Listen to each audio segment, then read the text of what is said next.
How's everybody doing? We're all here. I have a quorum. That's wonderful. And it looks like we are going to do roll call. Got my pencil. Keith Buttleman. Oh, you're muted. I see you though. Here. There you go. Kayla Dosser. I'm here. Yay. Molly Miller, I am also here. Ann Paulser. I'm here. Ted Redmond. Here. Steve Toddy. Here. All right. Well, that's exciting. All right. And now number 3, approval of agenda. I'll make a motion to approve the agenda as submitted. Commissioner Palzer moves to approve the agenda. Second. Commissioner Buttleman seconds. All those in favor say aye. Aye. Aye. Aye. Okay. Any opposed? Okay. Now we'll look at the minutes from December 21st, 2020.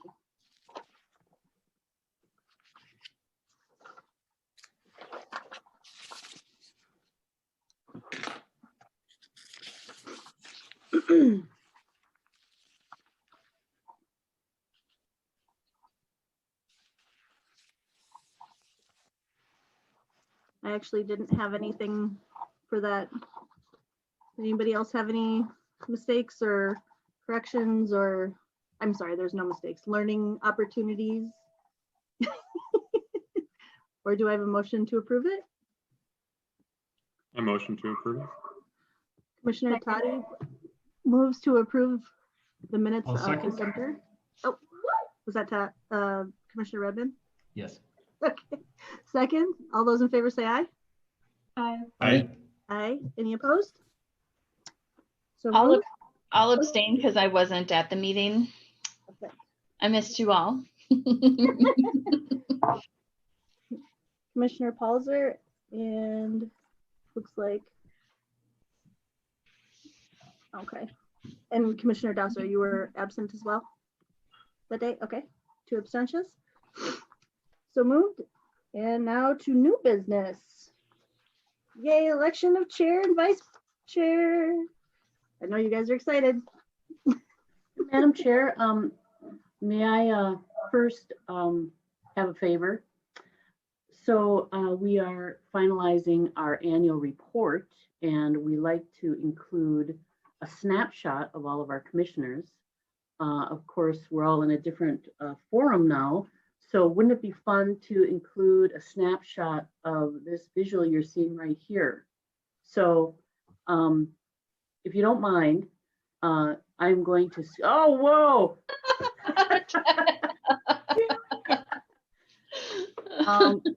Yeah, everyone look natural because I'm going to do a screen save here.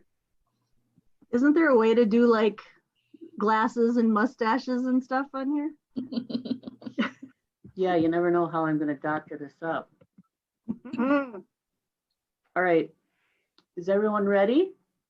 I'll take off my glasses. Oh. Ready, guys? Very Okay, good. here we go.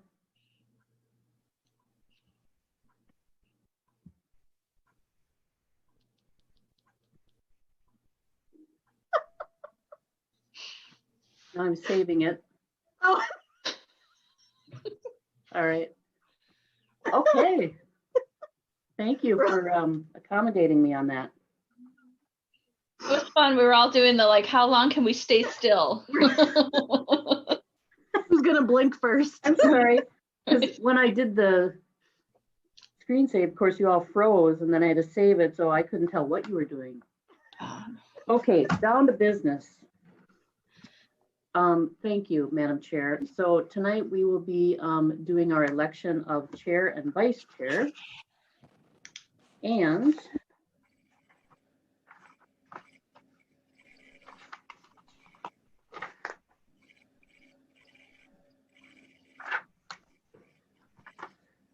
so the Environmental and Natural Resources Commission does outline that the commission elect a chair and vice chair each year to run the meetings. The duties of the chair and vice chair are basically the chair is responsible for calling and presiding at the meetings and shall have an equal vote with other members of the commission. And if the chairperson is not at the meeting, the vice chair shall assume the duties of the chair for that meeting. Additionally, from time to time, we do ask that the chair attend a city council meeting to give updates. So those are the duties. And in 2020, the Environmental Commission had elected Commissioner Miller to act as the chair and Commissioner Okeson to act as the vice chair. And then as is common, we did remind the commissioners in December that we would be holding the elections, just to kind of give you a time to think about whether you wanted to run or, again, who would be interested. We didn't hear any comments back then, but this is the month that we do that. So what we could do here is you could make a motion to recommend chair and vice chair to appoint, and then see if that commissioner is willing, and then we could vote on that.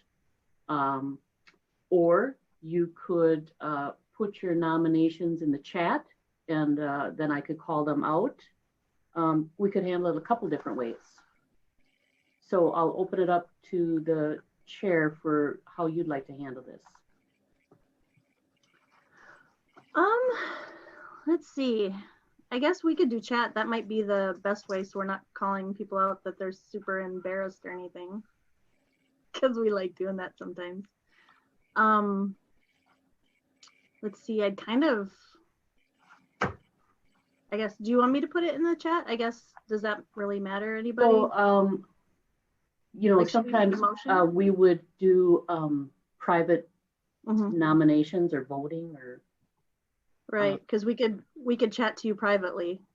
Who we right. nominate. So Okay, should we give 2 minutes or 1 minute? Yeah. I was just going to say, it seems like, you know, typically we discuss it to make sure people, you know, identify who's comfortable being nominated rather than kind of take it as far as actually voting if someone isn't comfortable with the nomination, you know, with being nominated overall. So I don't know. I mean, does it make sense to chat amongst ourselves, like verbally, and then move to a chat to do the voting? I was thinking, it is is there an anybody open- Is there Madam anybody Chair, interested just wanted to in remind us that it is an open forum, so we have to, so Right. my suggestion was simply place in the chat your nominations for chair and vice chair. That way people wouldn't know who's nominated, and then I'll call it out and then you can vote on it. Oh, If that's acceptable to you. dog? That's gonna happen. Is there anybody who absolutely does not want any part of it? Okay, Commissioner Buttleman is not interested. Anybody else is absolutely opposed to it? Commissioner Toddy is not wanting to do that as well. It's you know, it's not an extra whole lot of time unless we go to the city council. If everybody else is okay, let's just do 1 minute to kind of send Sean our nominations, and she can call it out.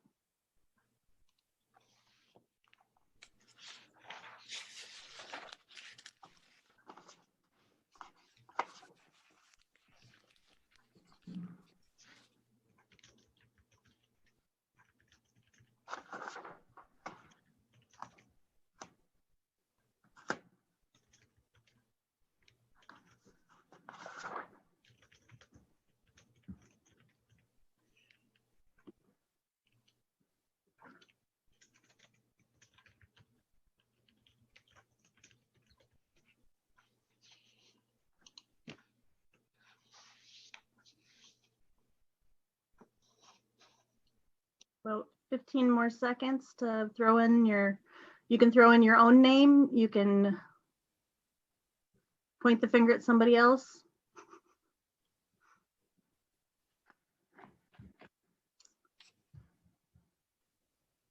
Okay. What say you, Sean? All right, let me take a look at these. One moment.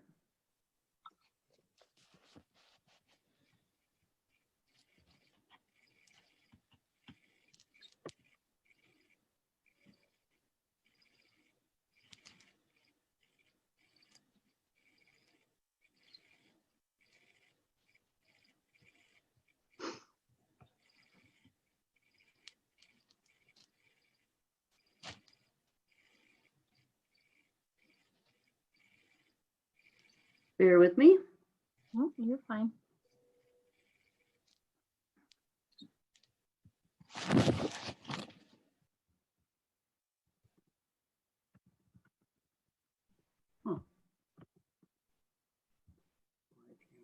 Okay.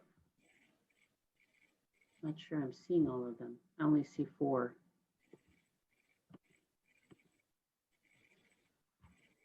I hope I'm not missing something. 1, 2, 3, 4. All right. Thank you.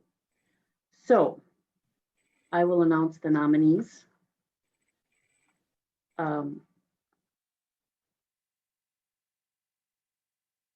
For chair, we had 2 nominations, Commissioner Palzer and Commissioner Redmond.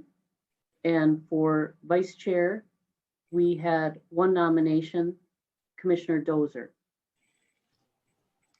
Could I move to remove myself for a unanimous slate?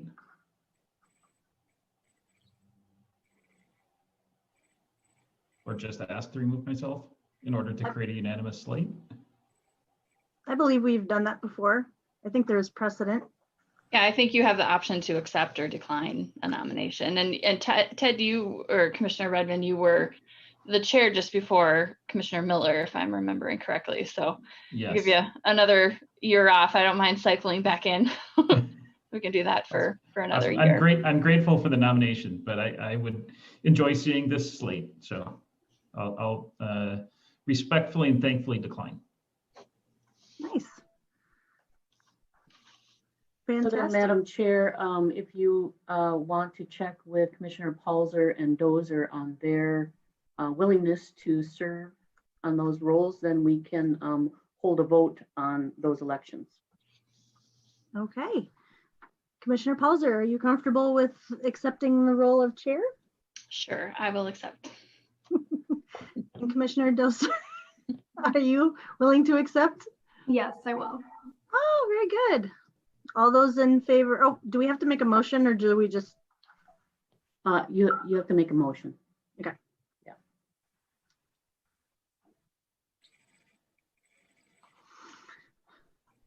I'd like to move the slate of Peltzer and Dozer. Do I have a second? Second. Commissioner Redmond moves to have the ballot of Palzer and Dozer and Dasser. I'm so sorry. I'm going to get it. Dozer. Dozer, it's right. Dozer. Okay. Dozer. Okay. And Commissioner Buttleman seconded. All those in favor? Aye. Aye. Any opposed? Woohoo! Welcome, Chair Palzer and Vice Chair Dozier. All yours. Woohoo. Oh, that's right. I have to start now. Yes, you do. Never mind. No, I'm just kidding.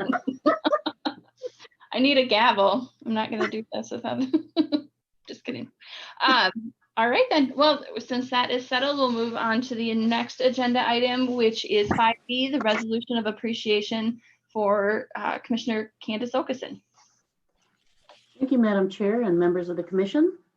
When citizen members end their time of service on a board or commission, the city considers adoption of a resolution of appreciation recognizing the individual for their time committed to serving Maplewood. Candace Okeson did resign as a member of the Environmental and Natural Resources Commission on December 11th of 2020.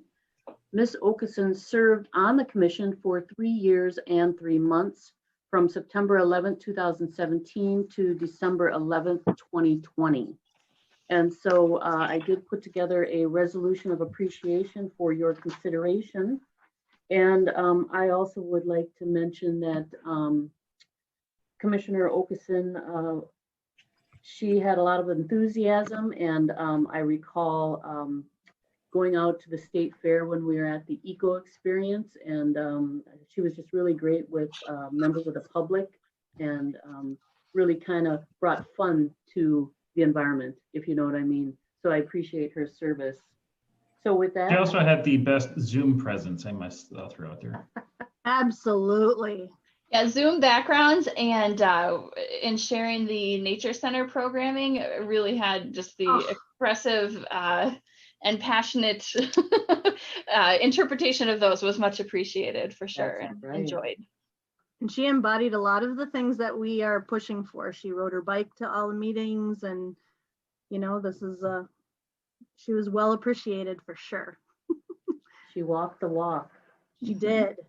I'd like to move to accept the resolution of appreciation as is for Candace Okeson. All right, it's been a motion has been made by Commissioner Miller. Is there a second? I'll second. Seconded, but I think I heard Commissioner Dozer second first. So let's move ahead to voting. All in favor of accepting the resolution of appreciation for Candace Okeson, say aye. Aye. Aye. Any opposed? Can't imagine. Excellent. That passes, and excited to move that on to the council for their signature and approval as well. It was nice to have her on the commission. We'll miss her for sure. Alrighty, so item 5B, moving on to the Maplewood Climate Adaptation Plan. Madam Chair, I will just introduce and then turn it over to Commissioner Redmond. In June of 2018, Pale Blue Dot, who is of course Ted Redmond's company, and the city of Maplewood jointly secured a grant from the Minnesota Pollution Control Agency to develop a climate adaptation plan. The plan is based on the city's 2018 vulnerability assessment and does fulfill the adaptation portion of the city's 2040 comprehensive plan in our sustainability chapter. That does outline one of the implementation strategies as this climate adaptation and mitigation. So with that, we have been meeting with our steering committee over the last year, and Commissioner Redmond has put together, based on our comments and feedback from the steering committee, a draft of that we would like your feedback and comment on tonight. So with that, I'll turn it over to Commissioner Redmond. Thank you. Awesome, thank you. I will do a screen share here, hopefully. Is this all showing up for everybody? Yes, we can see that. Okay, thank you. All righty, so the first thing before I just thought I would do sort of a high level kind of walkthrough of the plan, not get into all the nitty gritties unless anybody has a question, of course. But before I do that, just a couple sort of intro comments. The first is that this planning effort was funded through an MPCA grant, as well as in-kind donations from the planning team. The MPCA has grant rounds every 2 years. So this was from the 2018 cycle, awarded in 2019. And so we have until June to have it all wrapped up and sent in. Of course, it doesn't necessarily need to be through city council or anything at that point in time. It's awesome on our part to have that happen, but from the MPCA's perspective, that is not necessarily that can happen on its own time frame. The second is that just to highlight what Sean mentioned, this planning effort takes care of one of the key components of the Comm plan, which is the climate adaptation planning. A next step would be climate mitigation planning, and we'll get into that in just a second.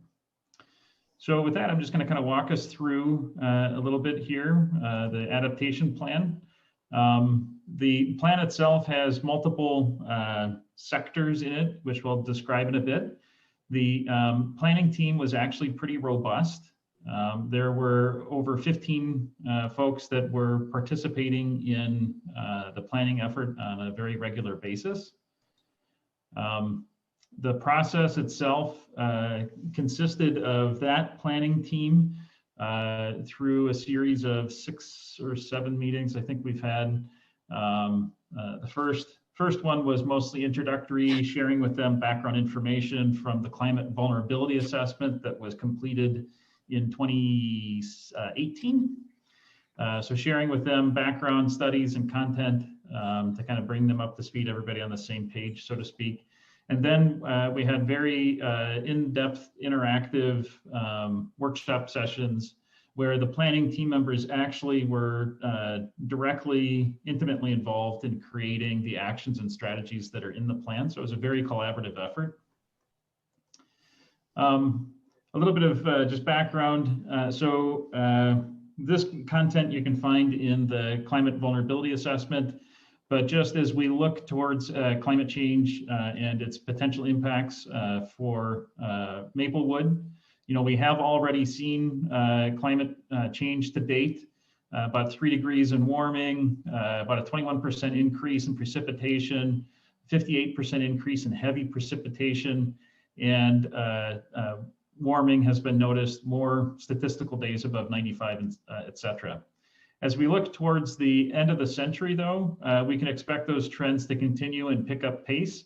By the end of the century, we could have an increase of up to 9 or 10 degrees, an increase or increasing variability of precipitation, an increase in additional increase in heavy precipitation of another 30%, an increase in days above 95 of up to 55 more of those a year, which is pretty incredible when you think about another almost 2 months of 95-degree days in Minnesota, and decreasing days below freezing and growing season, which growing season sounds awesome. It's awesome when I want to grow my tomatoes.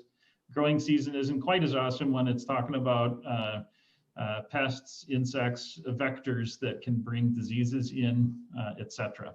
And of course, an increase in air conditioning demand. All of those changes will bring about a number of potential impacts that can impact our communities and our populations. Extreme weather and heat, air quality impacts, flooding potential, in particular flash flooding potential, which is we've always had flash floods, but flash flooding is a thing that is likely to become more and more common. The reason for that is that our precipitation is going to start stretching out where we have more days between rainfalls, which means our ground gets drier. And when the rain does come, it's going to tend to come in larger rainfall events, which means we have heavy rains hitting drier ground, which won't soak up that rain as well, which creates more flash flood conditions.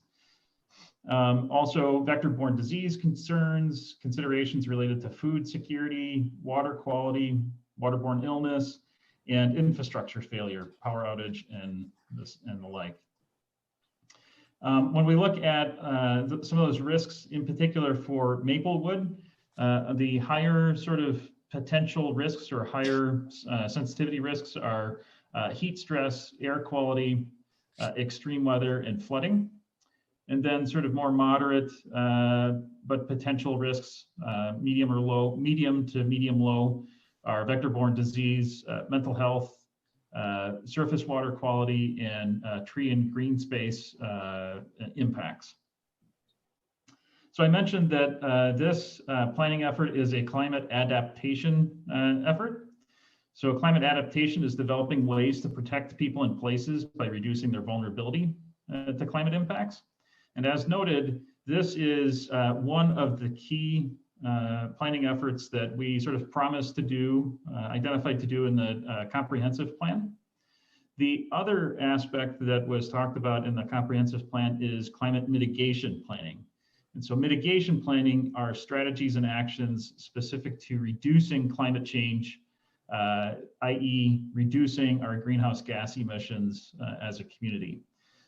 Climate mitigation is not included in this planning effort only because the grant was specifically for climate adaptation. So we were able to make this happen without the city incurring costs. So other than, of course, staff time, which has been certainly robust.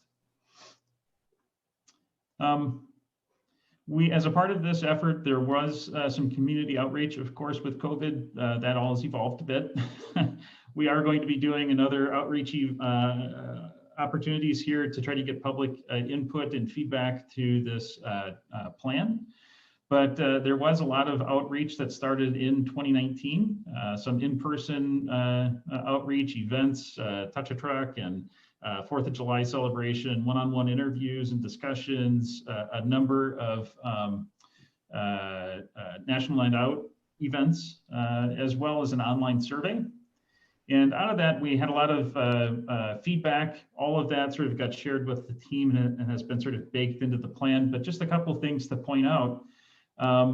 Through our online survey, for instance, over 60% indicated that they were extremely concerned about climate change. Another 17% were very concerned, or 7.5% moderately concerned. And then we have about 13% that are not at all concerned. But all told, we have almost 80% of our population in Minnesota, for those that took in Maplewood, for those that took the survey, of being very or extremely concerned about climate change. And you can see here sort of the areas that they were most concerned about: extreme heat, water impacts, ecosystem, and food insecurity issues were sort of the top getters. But these were all pretty close, of course. So the plan itself, the framework of the plan has 8 sectors. They include health and safety, extreme heat and weather, air quality, flooding and water quality, green space and ecosystem health, local food and agriculture, climate economy, which climate economy, by the way, is what can we do to help create resilience within our economy, resilience to potential climate change impacts, as well as what might we do to be able to create economic potential and opportunities through addressing climate change and climate impacts. Those are opportunities for us to create businesses and jobs potentially, or at least migrate jobs from that we're exporting to North Dakota or whatever for energy. What can we do to bring opportunities here? And then the last is adaptation capacity, which is specific to what might we need to do as a city, the city of Maplewood entity, or as a community to help us actually implement the climate adaptation aspects in the plan. The plan itself is structured such that each sector has strategies, and strategies are sort of higher level statements of direction that help guide policy and thinking and direction. And then they all have detailed actions that spell out specific actions that can be taken in support of those strategies. To give you a sense of the strategies here, I might just sort of highlight a few of them, and as I'm babbling, you can read the screen. But under health and safety, we have strategies like preparing the community for anticipated climate change impacts, educating, engaging, and empowering the public on health and safety risks of climate change impacts, and implementing city policies to address health and safety considerations. Under extreme heat and weather, we have strategies like addressing health impacts of extreme heat, implement effective systems and processes to manage and respond to extreme weather events, decrease the urban heat island effect, especially in areas with populations most vulnerable to heat, Under air quality, we have strategies like increasing and maintaining air quality for residents and businesses, and reduce auto-generated particulate matter, tailpipe pollutants, waste heat, and ozone formation. Under flooding and water quality, we have strategies like promoting and expanding green infrastructure, strengthening emergency management capacity to respond to flood-related emergencies. Under green space and ecosystem health, we have strategies like increasing the accessibility and quality of habitat for native plants and animals, improving the resilience of the urban forest and watersheds to climate change, or managing ecosystems and landscapes to minimize heat island impacts. Under local food and agriculture, we have strategies like integration of local food considerations in city plans, increasing the production of local food and strengthening the demand for local food, or increasing food security for residents, especially those most vulnerable to the food environment. Under the climate economy, we have strategies like leveraging the economic development opportunities of the green economy, or enhancing community resilience through economic resilience. And then under adaptation capacity, we have strategies like improve city staff capacity and knowledge in their role for meeting climate goals, establishing a climate impacts mutual aid program, establishing financing to support the city's climate action efforts. So the way each of these sections are put together, if you have not had a chance to review it yet, hopefully you'll be able to, but what you'll see the way these are put together is we have a little brief intro, sort of the ability to try to position why is this particular section in a climate adaptation plan. We then identify some equity considerations, things that should be kept in mind, that both have sort of educated some of the actions and strategies in the plan, but also should be sort of kept in mind as we implement. We then have usually a couple pages of background content just to share some of the background research that has happened through the vulnerability assessment or through this planning effort. Just to kind of help provide a little bit of context for the strategies and actions. And then we get into the strategies and actions themselves. So each of those strategies that I've read off then has, you can see a number of detailed actions that will talk about specific things like developing an ordinance or a policy or implementing a program or a project. They then have a priority level. And by priority, we could think of it as, well, priority levels, one perhaps is, we try to get those up and running, at least engaging and beginning the implementation of that action, in the first, 1 to 3 years. And maybe a priority level 2 might be, a 3 to 5 year. We try to get going within, 3 to 5 years or 2 to 5 years. It's not locked down specifically because as we look at some of these different actions, some of them might go very quickly and the next one in line might be ready to go faster. Others might need a little bit more sort of foundational work done. So we chose to identify them as priorities as opposed to locking it down to a specific time frame in order to allow some flexibility there. So that's pretty much all of the sections are put together that way. Extreme heat. We have extreme heat and weather. We also have some data related to our housing and energy burden aspects, which do sort of weigh into our ability to be prepared for extreme heat and weather. I guess that might be it without getting into details on each section, just to kind of give you a sense that they are all put together that way. Flooding and water quality. Green space and ecosystem health. We have suggested targets for tree canopy achievement within the community, as well as targeted by neighborhood or census tract that helps take advantage of where we might have greatest opportunities for trees, as well as the most vulnerable populations that could benefit the greatest from increased trees. local food and agriculture, climate economy, and the adaptation capacity. I'm just going to scale back to the back here. So at the end of the report here, we have an implementation section that just explains a little bit more about implementation. We have some overall recommendations. The first comment here is implementation is for everyone. This is a City of Maplewood plan, but if we all think that just the City of Maplewood staff are going to make climate action work in Maplewood, we're going to be disappointed, not because the city staff aren't fantastic, but in order to really make systemic change, we need the whole system to work on it. So that means all of us. That means residents and businesses. It means city council also being, aware of these considerations and helping to support those aspects, as well as, of course, the city staff and departments. We have a few general recommendations about implementation.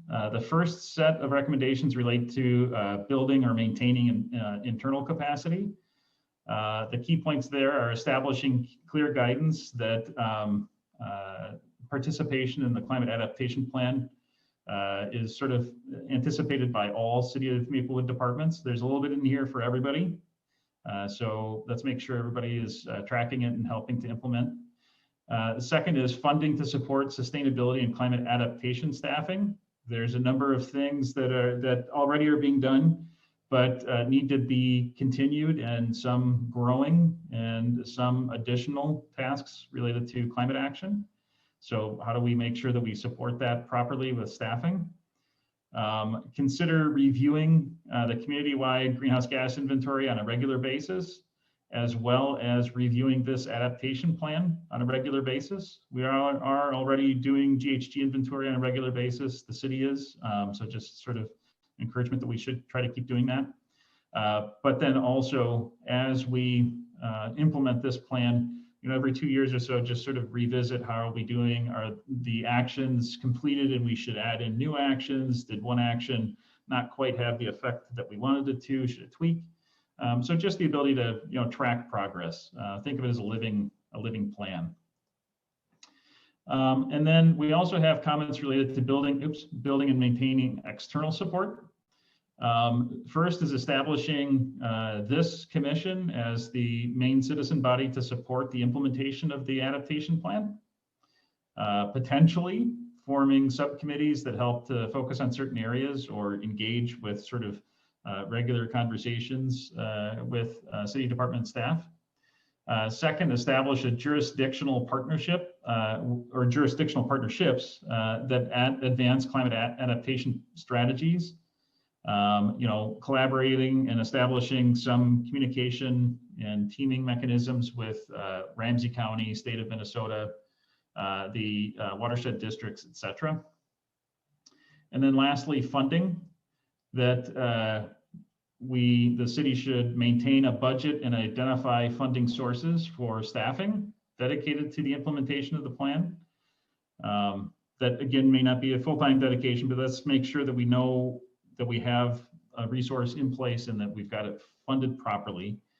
Identify a budget necessary to support projects on an annual basis. So in other words, there may be a project that comes up that, hey, this year we're going to do this communication campaign or what have you. Make sure we're anticipating that each year and funding it properly. And of course, utilizing no-cost technical assistance wherever possible.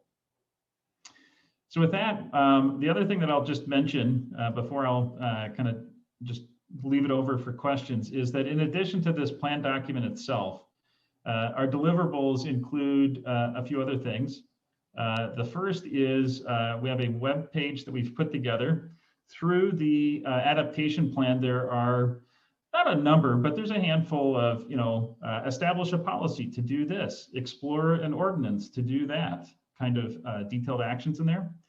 And so what we've done is researched where example ordinances might exist or example policies, and wherever one could be found, if it looked of reasonable quality, we've then added it in on this web page that's linked directly from the plan itself. That last page, that QR code takes you here.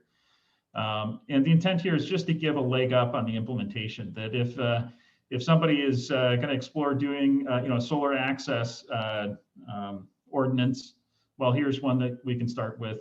Doesn't mean we have to do that, but it just gives an opportunity for us to have some of that research at the ready. Beyond that, we also have put together a couple infographics. And then lastly, these implementations, strategies and actions that you see here. This is a static document here because it's a PDF, but this is going to be turned over to the city in a searchable, collapsible implementation matrix that also has the opportunity to add in progress reporting as reviews happen. So there's sort of a few tools that are being provided over as a part of this to help get implementation up and going. So with that, I'll just be quiet, turn it back over, or answer any questions anybody has. Thank you, Commissioner Redmond, for running through all of that. It was, I read through the entire thing in our packet. I mean, there's a lot of great information there. And I think that our goal tonight is to review it and offer feedback and comments on the document and kind of that process too. I imagine maybe we've got some questions as we go along. So maybe we can dive into those. Any questions or feedback for Commissioner Redmond and the climate adaptation plan that was presented? Madam Chair, I also wanted to add a timeline here. So we will be doing some outreach, a second round in February and March, holding a public forum in March and an online forum where people can review the plan and do and add some comment and feedback that way. So that'll be February and March. In May, then we'll bring all of this, once it's gone through our steering committee once again, to the City Council for their approval and have that all finalized for the grant by June. And so we're really looking for your comment and feedback, which we will share with our steering committee during our next meeting, which is Thursday. And so I wanted to thank Commissioner Redmond for all his work and effort on this beautiful document. It's really well written, and I'm looking forward to especially some of those tools as we move forward with the implementation. Excellent. Thank you so much, Sean. Yeah, my first comment, visually, it's a great document. It's really organized. I really like the style, graphic style that you use, Commissioner Redmond. So compliments on that. I guess maybe a question I had as I was going through it, just a couple typos or things that I found. It's a lot of pages in front of me, so I don't know that it makes sense to go through and try to call out the page if there's a typo. Is it appropriate? Maybe Sean, maybe you're the best one to answer this. Is it appropriate to email those to you if I've got some corrections that I noticed need to be made? Yes, that would be helpful. So if you have any grammatical changes, things that we don't need to take too much time on, please feel free to email me with that. Yeah, that's really all that they are, just kind of those like nitpicky things. So yeah, I don't know that it makes sense to take time for those because in the grand scheme of the document, they're pretty minor, but it would be nice to get those short up. Good to know that there's another roundabout reach coming and additional steps. Thanks for kind of providing that context too. And Commissioner Miller, I think that you had some comments and feedback that you wanted to make. I did, but I think I'm on that. Am I on that committee? I'm on that committee, right? I was gonna say my name's spelled wrong. That was the only thing. No, I'm just sorry. No, that's okay. I can bring my comments to the meeting on Thursday. It's fine. I do. One of my questions was, is there a way to have like an outline of the first priority things so we can kind of pull those out, or would they need to stay in the document to, like, if we were going to look at goals for us, if we could pull out all the first priorities and kind of put a timeline to those, or I'm sorry, would you mind rephrasing that a little bit? I'd love to answer. Sure. I'm not sure if I'm understanding. No, that's okay. You know how you have all of the actions prioritized? Yes. Is there a way to pull out all the priority level 1 things? Very easily, actually. Okay. Yeah. So Perfect. is That's this, my question. are you seeing here the spreadsheet? Yes. So this is the implementation matrix, and the way Oh, this is put perfect. together is, and Molly, you may recall the Action Finder tool that we used. There's all those team comments are back here buried in the document elsewhere. So Right. if somebody made a comment on the strategy while we were going through it, it's in there. So we've got it. Beautiful. Okay, I just wanted to history. make sure you didn't collapse it and. Yeah. But what you can do is we can just select whatever Okay. section we might be interested in. If you just want to Beautiful. zero it in on that, or you can also then look at just priority ones for any Beautiful. given section, or all of the sections, or just a couple sections. So Awesome. it is very easy to kind of pull out different areas. Or if we want to look at who we thought might be, leading a certain effort, you can collapse on that. So it's highly searchable. Thank you so much. I just wanted to make sure, because when we got it printed out, I thought, uh-oh. Yeah, it's just it's printed for purposes of being able to share easily with anybody that's just looking at a piece of paper. But really the intent is that matrix, the printed version becomes almost, I mean, the content is important, but the actions in the printed version are not really where we want to live. We want to live here in a document that we can continue to live with and change and update and so forth. That's beautiful. Thank you very much.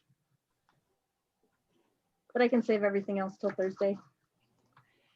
Would you be able to talk, Commissioner Redmond, about, I thought it was interesting looking at the responsible party, I believe is how it's, kind of phrased on that, if you bring that spreadsheet back up. Mm-hmm. Do you feel like that's pretty comprehensive, or was that still in the brainstorming stage of like, okay, who's going to have the primary responsibility? Who else could be involved? Like I remember seeing one where it was like the Mayor's Faith Commission. And I just thought that was interesting. I had never heard of that before. And I wondered if groups were listed because they were involved and contacted in this process, or if it's truly like a, hey, we should reach out to them. I think that they would be a great group to connect with. By and large, the folks that are showing up under supporting or potential partner or advocate, I would stress the potential. And all of this came from team members, kind of collaborating together. And so in some instances, it is somebody who actually represents or is engaged with that group that said, yeah, we can support it. In many instances, it's team members saying, hey, this is a resource that I know of. I know that they do these sorts of things. I think they'd be a great partner. So when it comes time for implementation, that's really part of that sort of development of partnerships that we talk about in the implementation recommendations. That's really kind of like the next step that would be needed, is identifying those first priorities that we want to move forward with, and exploring who might be there to help us get it done, and think of the list here as a starting point for that. Cool. That answers my question. Thanks for that. I kind of was thinking the primary responsibility, there's probably some level of accountability for that, because they are, for the most part, as you go through their city staff, city departments, commissions, councils, things like that, that would have a work plan and would be accountable to the city and accountable to, kind of approved actions, versus the potential. They would be helpful, but maybe it wouldn't be anything that they would need to feel accountable. It would be like, okay, we'll partner with you. Sure, we're on board. Completely optional on their part. Yeah, and there are some instances where there might be in the first slot somebody that is not a city entity, and in those instances, what that action is really saying is it's something that we're not sure if the city really can take the lead, but we sure are interested in supporting it. And so in that instance, our role would be as a city to outreach to those groups or other groups and talk about our interest in seeing this furthered and what kind of partnerships can happen. How can these things integrate with what that entity is already doing, those sorts of things. So there are some actions that fall into that kind of a category. Okay. But most of them, as you pointed out, have this first slot identified with a city staff or department.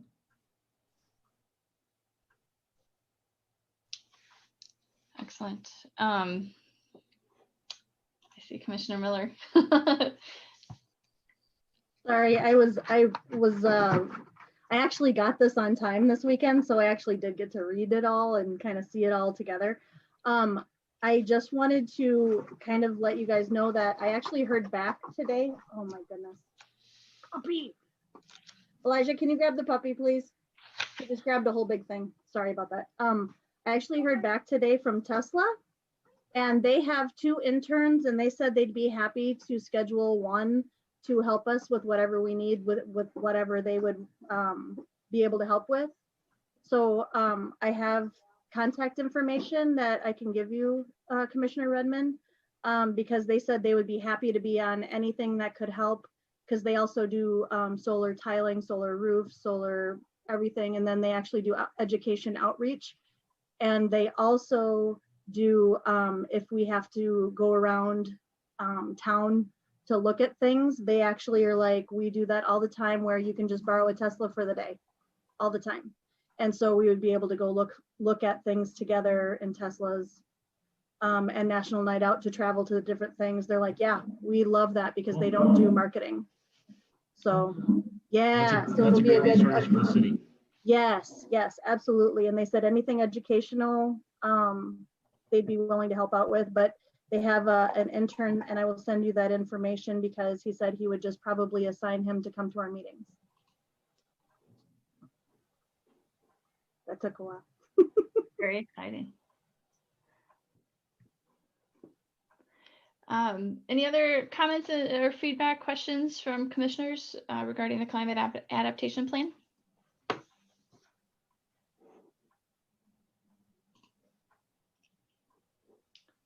All righty. Well, barring, I don't see anybody popping in with those. So a couple of Commissioner Miller and myself will get those edits, proofreading kinds of things, grammatical kinds of things.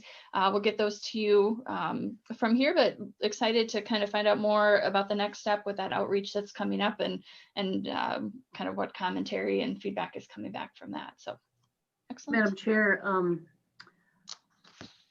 I know it was a very large document to get through. So we welcome your comments. Otherwise, just email me.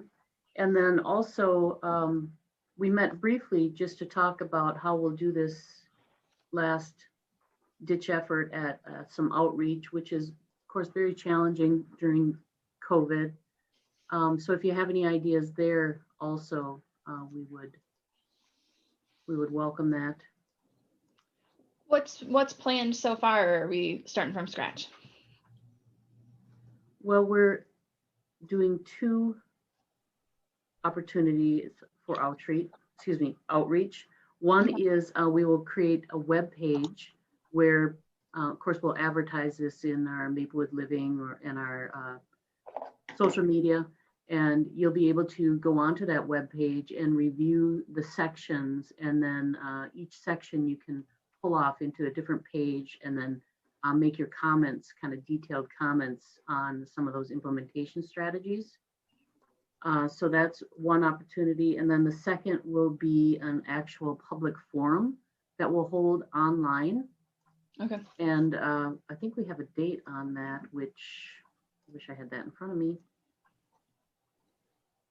Perhaps Commissioner Redmond jotted that. March. Oh, I know it's March 16th, I believe. That sounds right. Yeah. So in that public forum, we'll have a presentation similar to what you saw. We'll take comment and feedback. I had asked how the other cities are handling their additional outreach, and Commissioner Redmond filled us in on some of the things they're doing. The 2 I mentioned. And then, of course, we did do that outreach. Much of it was conducted by our sustainability intern, Meg Hanish. And she's the one who went out to a lot of those, the national night out parties and the community events that were held by the police.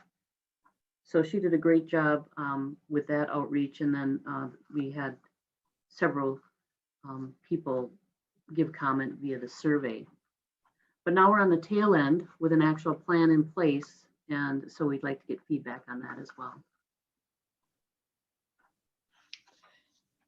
I guess my first reaction is those sound, both like good solid options, but promotion of those, directing people to that website for the feedback as well as the public forum, making sure people know about that to attend.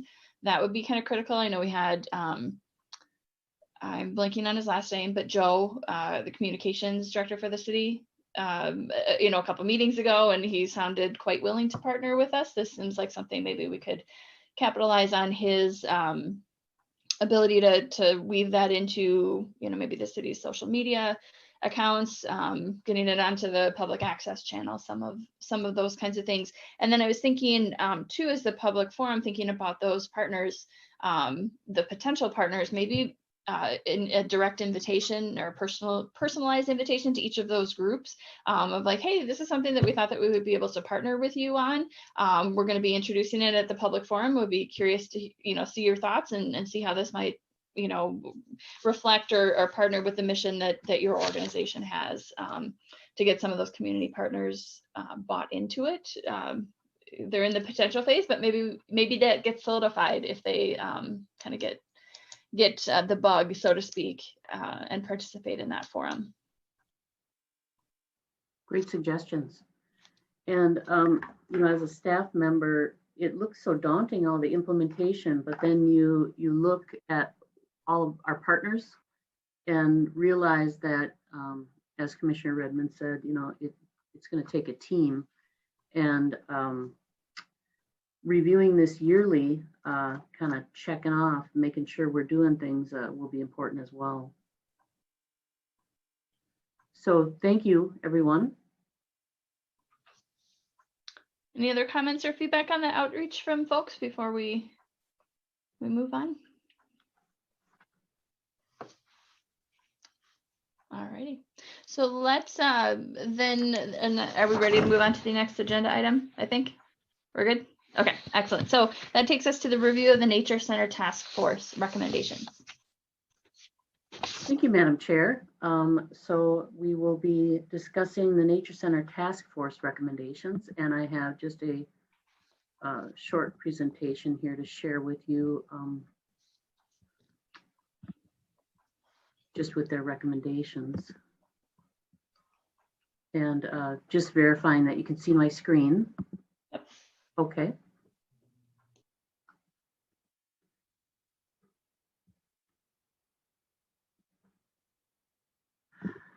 So as you know, the Nature Center was shuttered in June of 2020. And this was due to budget issues because of the COVID-19 shutdowns. At that time, the City Council did appoint a task force to review options for reopening and funding. The task force was made up of residents, friends of Maplewood Nature, and other stakeholders. City Council member Kathleen Juniman, ENR Commissioner Candace Okeson, and city staff. The meetings were held from September 2020 to January 2021, and then those recommendations were presented to the City Council just last night, actually.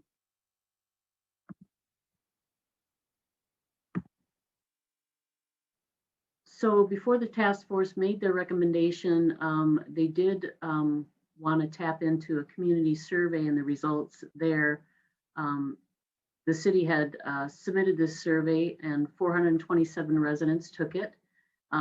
It does match the community makeup, the residents that implemented their comments.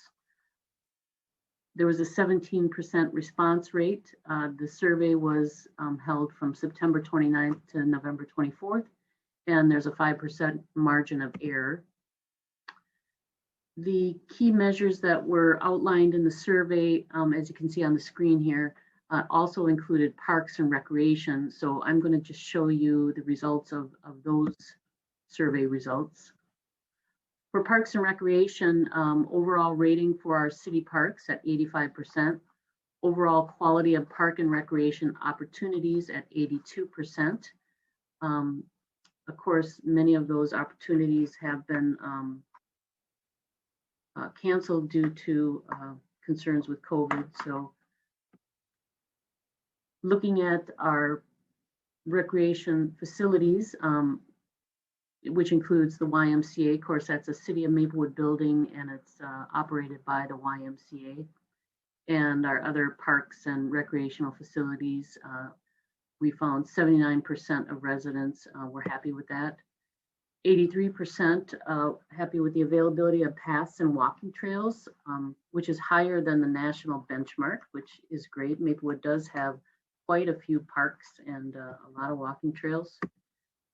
The natural environment, overall quality of our natural environment, we do have 14 neighborhood preserves in the city that are managed and being managed for native prairies and so forth. And this is 4% decrease from our last, importance level 8. I'm not sure what that means, but I'll just move on. The overall preservation of natural areas, open space and green belts, 77%. So bringing back the native plants and so forth. And then this was the big question for our Nature Center Task Force. How should the city pay for recreational programs and nature center education events in the future?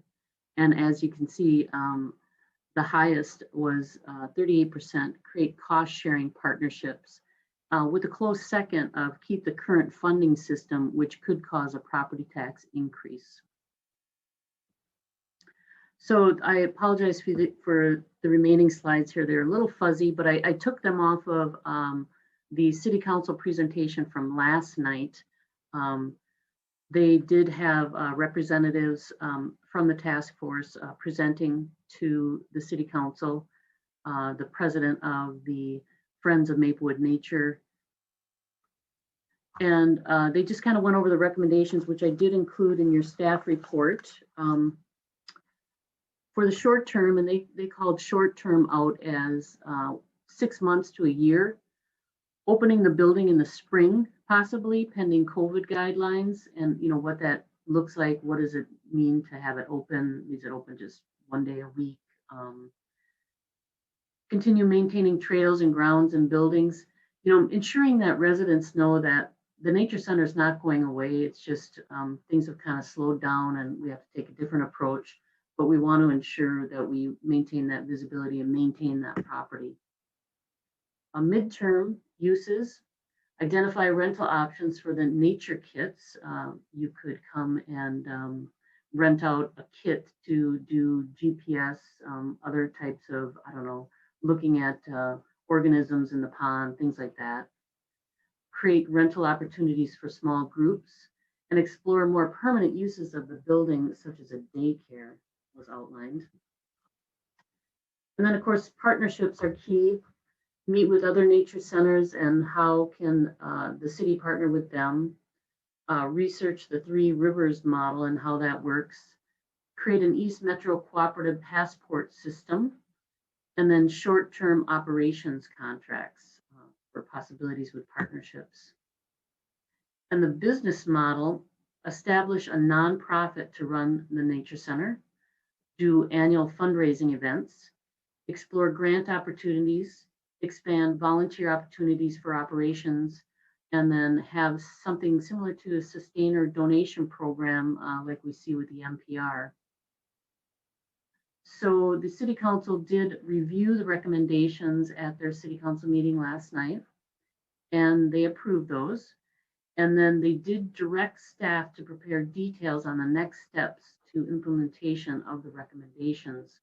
So while the the recommendations are, comprehensive, there's still a lot of work to do. How do we move it all forward? And they had identified that the task force, they'd really like to continue on many of them with this charge. So tonight we're just bringing it to you, not just, but we are bringing it to you just to share with you those recommendations, and also most importantly, to kind of discuss how the Environmental and Natural Resources Commission could possibly help advance those recommendations. So with that, I will stop sharing and I will open it up for your comments.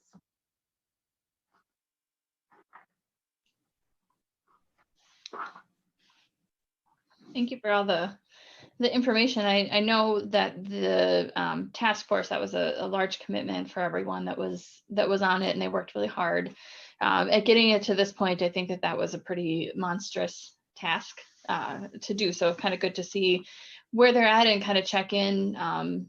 There's more work to be done, certainly, but to give them a check-in point. You had mentioned that the council approved the recommendations. I didn't watch the council meeting last night. Was there any feedback that they had provided that stands out, Sean? Is that something that you happened to catch? I did watch the meeting today, and one of the things identified was that this is a regional facility, and maybe before we weren't looking at it that way. But after, working on that master plan, we did identify that there are so many children and adults that are coming from other cities, other areas of the Twin Cities to this facility. So we really need to look at it more regionally. And with that, trying to tap into those regional partners to bring it back. That was spotlighted by one of the council members. Kathleen Juniman, Councilmember Juniman, was on the task force, and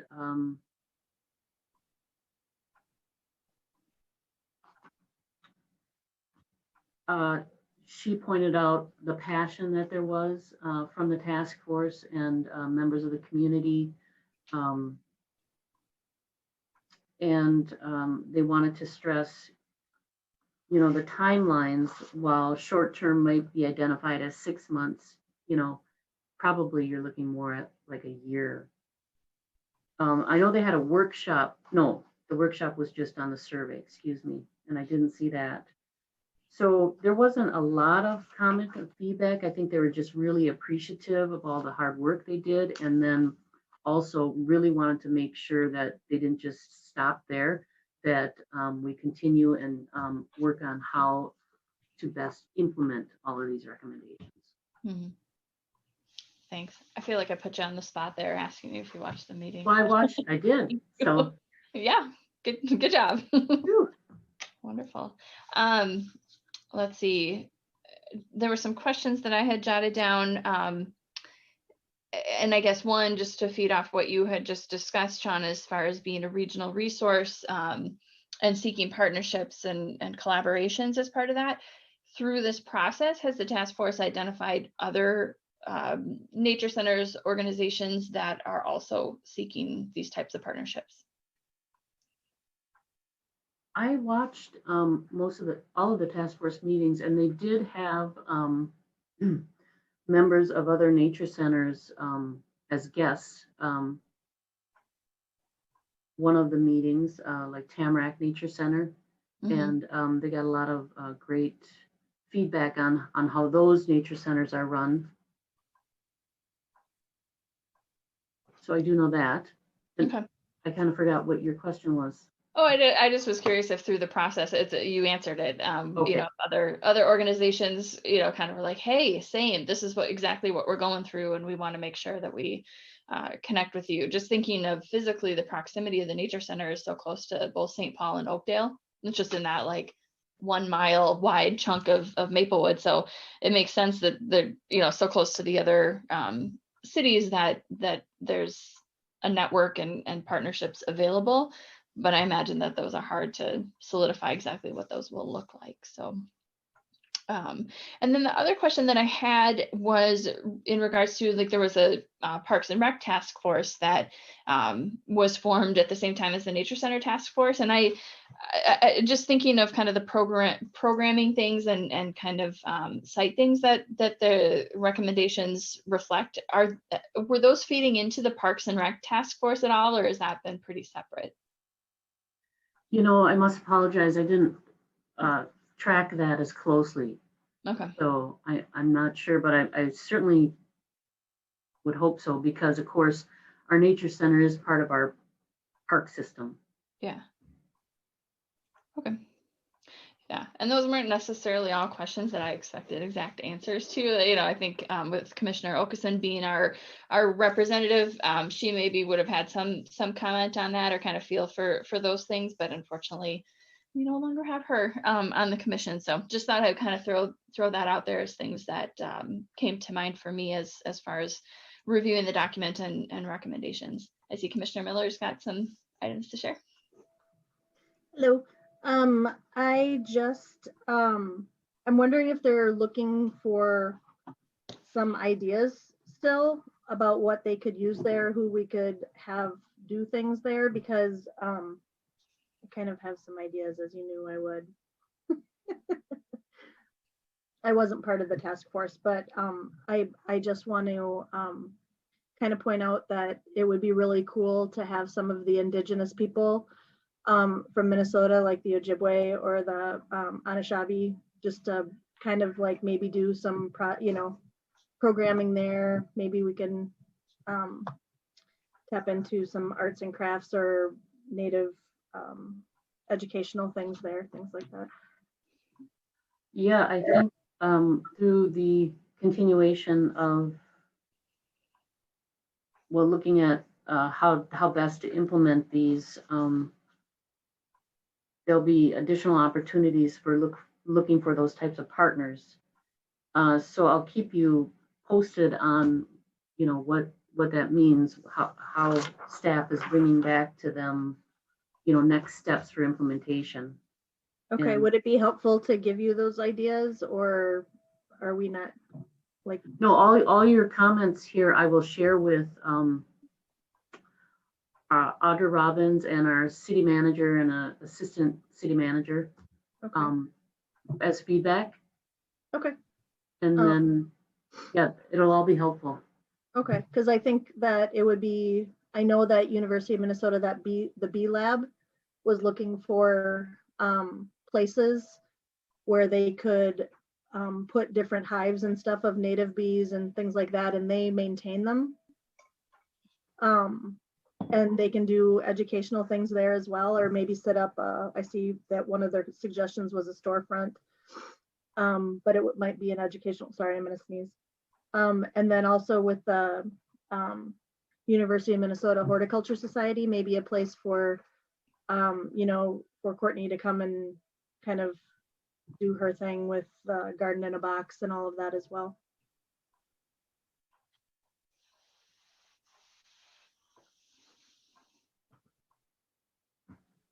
Thank you.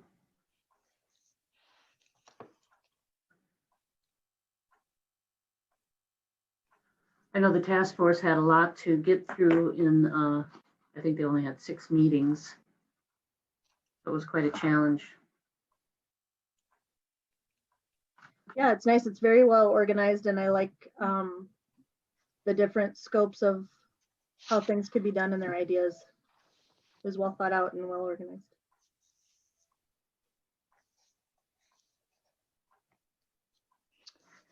I'm guessing there's going to be a little bit of a time that kind of between as we're taking these recommendations and then the next step as far as planning and implementing some of these. It sounds like the task force is going to continue, and likely just something for us to think about, that we would, from our commission, want to replace Commissioner Okeson's representation on that task force, maybe have someone else. So not that we need to identify that person now, but just maybe everybody think about if that's something that they would be willing to do. If the opportunity comes up, then we can move on that to make sure we have that connection to the task force from the commission. Yes, that's a very good point. Thank you. Yep.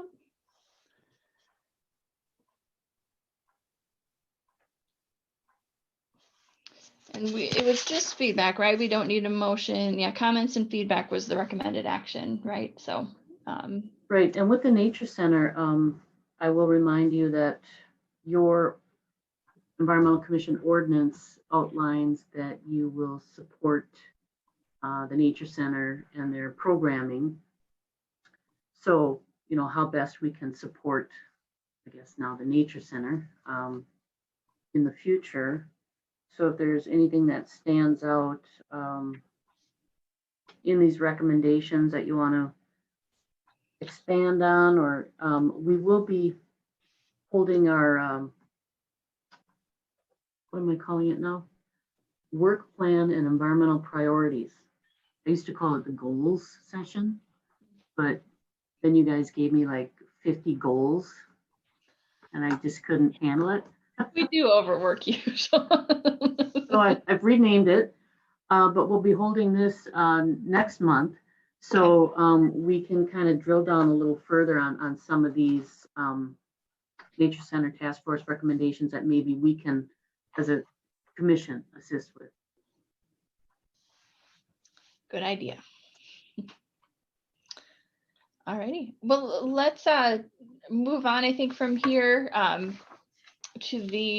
takes us to unfinished business. So we've got the Mississippi River Corridor Critical Area and Slope Ordinances update, or that's our next thing to jump into, I guess I should say. Yes, thank you. Well, thank you, Madam Chair and members of the commission. So we're going to continue our discussion on the Mississippi River Corridor Critical Area, as well as the Slopes Ordinance. And I have just a short presentation to share with you here.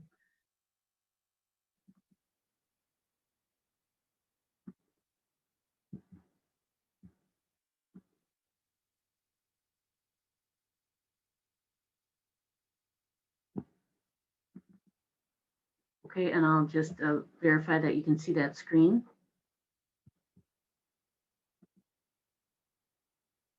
Is that correct? Yes. Okay, thank you. Sorry. I suddenly can't see anyone's face. I can. Anyway, It's I've awkward got presenting this. that way, isn't it? I'm just talking to a screen. It's very strange. All right. So here we are looking at the area of Maplewood that is included in the Mississippi River Corridor Critical Area. And this is on the southwest corner of the city, south of Carver Avenue and west of Interstate 494. This area does consist of 145 acres, of which more than 75% is guided as open space, and that includes the Ramsey County Open Space and Maplewood Fish Creek Neighborhood Preserve. And the remaining is made up of rural low-density housing. And then there are there's exactly 35 single-family homes located along Carver Avenue and Dorland Road within that corridor. And so the ordinance timeline, we were notified by the Department of Natural Resources in October that we had 1 year to update our critical area ordinance. And these updates are required based on the new rules that the state adopted in 2017. And from October to December, this commission did draft the ordinance amendments for the Mississippi River Critical Area. So we have that in place. Good job. Now we're going to take a look at the slope ordinance, which of course is used throughout Maplewood anywhere that there's steep slopes. But we want to ensure that the ordinance is consistent with those rule changes. And we'll be doing that January to March. And then in April and May, we'll do education and outreach. We will notify the 35 homeowners in that area about the rule changes, the ordinance changes. And the biggest item, of course, that we have seen is that setback to the bluff impact zone or the steep slopes, which previously was 40 feet and now will be changed to 100 feet. And of course, all those homes are pre-existing, non-conforming. There's about 18 that are built closer than that 100 feet. So what types of impacts that will have for them. And then we will bring this to the Planning Commission for their review in July. We'll wrap it all up in August with a recommendation to the City Council, and will be complete September 2021, right on track for the October 2021 deadline. And really, I didn't have much time to make amendments to the ordinance, anything like that. It is a short ordinance, only a couple pages, but it's quite outdated. It was adopted in the late 1970s. And I included in your packet mainly to get us all on the same page, looking at this. And then we'll have a more detailed discussion in February when I have scheduled our assistant city engineer to come and give a presentation on slopes. So right now I'm just going to go over just a few things that I see that would need to be changed. And I apologize for this kind of weird format, but we talk about direct drainage into a protected water, but we don't define what a protected water is. Is that, and again, this is citywide, not just in the corridor, you know, is that a public water or is it a wetland? You know, so we're going to need a definition there. And then another area that we'll really need to look at is in the slope ordinance, it doesn't even really have a definition for what slope is. You know, it just calls it this natural surface of the land from the horizontal, commonly described as a ratio to the length to the height. So it defines, you know, how you look at a slope, but it doesn't, you know, what is a slope? So the critical area ordinance does include the definition for steep slope. So we'll want to make sure we have something similar in the slope ordinance. It also includes a definition for bluff. It does go into detail on developments on slopes, which we'll want to make sure is consistent with the MRCCA. And then here's that area that we'll need to look at closely, because we are changing in the corridor to have this 100-foot setback from a bluff line. Well, our slope ordinance allows structures to be built within 40 feet. Is that something we want to change consistently throughout? And I think one of the most important things, and I've asked the engineer to put this together, but is a map of exactly where all of steep slopes in Maplewood are located. And I'm assuming most of them, almost all of them, are probably in South Maplewood, where it's a little hillier terrain. And then again, I was just mentioning that in February, we'll have the presentation by the city engineer. So again, you've had a lot to read and look through with this packet, and I appreciate your patience. And so again, this was just presented to kind of warm you up for what we'll be looking at in February. But please let me know if you have any comments or feedback or questions that you want answered at the February meeting. So with that, I will open it up to the commission. Thank you, Sean. So basically that served as a trailer to our February meeting. We got the tease what we're going to be covering. So sounds good to me. I didn't have any specific feedback, but I will admit, since this was towards the end of the packet, by the time I'd read everything else, I didn't get all the way through all these pages. So I apologize for that, but it doesn't sound like we need a lot of specific feedback tonight anyway. Any other comments from folks or feedback? Commissioner Miller? I didn't get all the way through it, but one of the things that kind of popped to my mind was the ordinance where it says 40 feet back and we have 100. If that was contingent on the percentage of slope, that might make sense. If it's a certain steepness, then it would, you know, maybe require the 100-foot. I'm just thinking all of the, with all the water that's coming, like has been, more and more prevalent. It would make sense to not want structures falling down. Anyway, that was just a thought that I had while you were presenting. If we had it contingent on the percentage of the slope. Okay.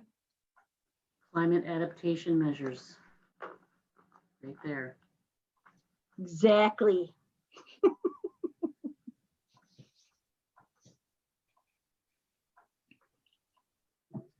I haven't been in my office in a while and my clock needs a battery, so I can't tell what time it is. It's 5 after 2.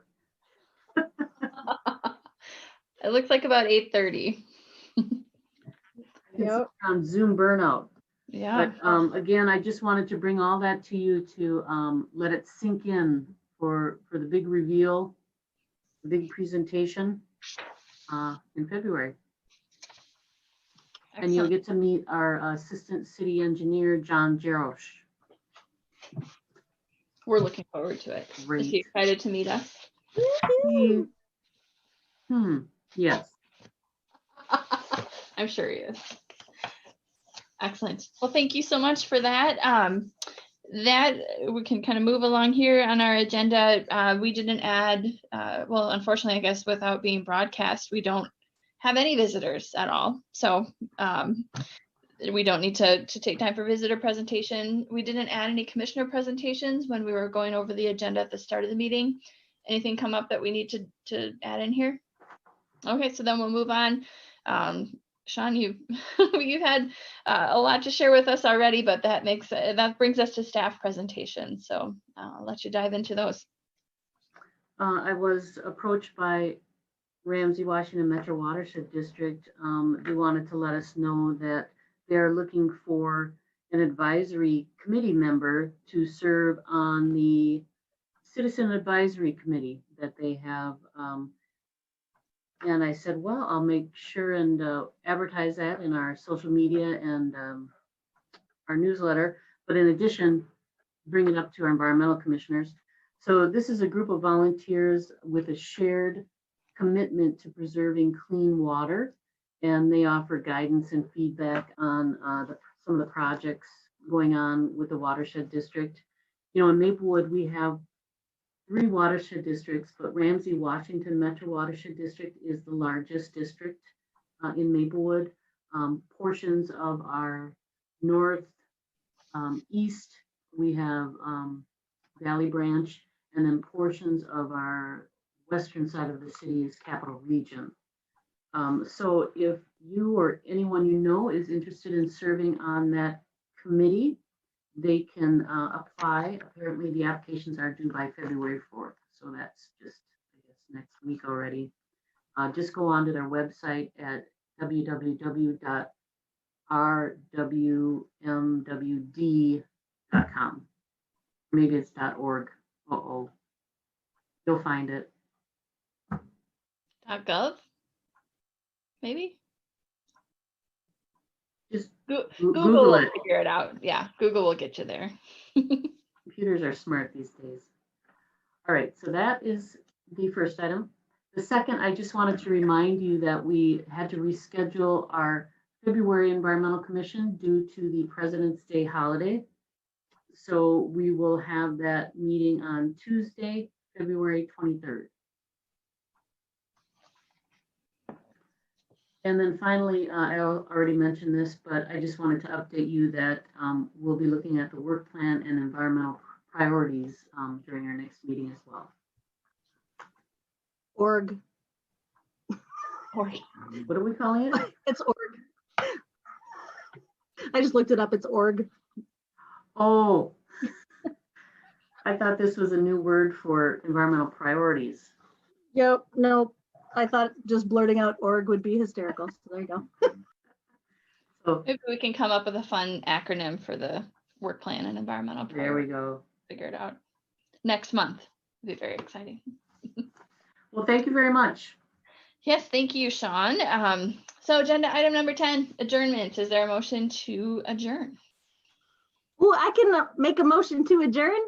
Motion made by Commissioner Miller. Is there a second? I'll second.